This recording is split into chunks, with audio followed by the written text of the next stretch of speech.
Well, you don't end up holding another title in MMA, but you end up defeating Mark Coleman in the first battle of UFC Hall of Famers. And then you defeated boxer James Toney. Did you feel Toney was in way over his head? Yeah, I believe he was. He had 4 months.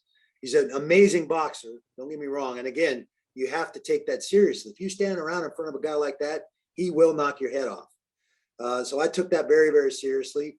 But the real question was, how much MMA and wrestling and grappling was he going to be able to learn in 4 months going into that fight? A lot. You're right. The biggest issue for him was getting his weight down, because he was pretty significantly overweight when we signed that fight.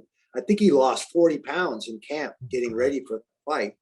But how much of that was spent learning MMA, learning grappling, learning, any of that? And as soon as I hit that low single and he went down, his legs went straight. He allowed me to climb right to mount. He didn't protect himself on the ground.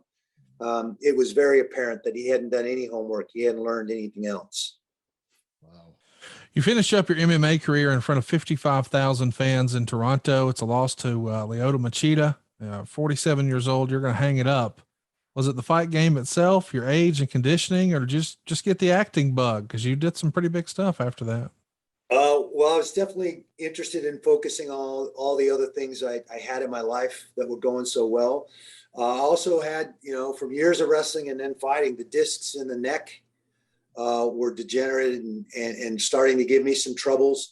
I didn't want to grind out another camp and then end up having to have a neck surgery. I thought it was better for me to just go out on top, go out on my own accord, not have some promoter or doctor telling me that I shouldn't do this anymore.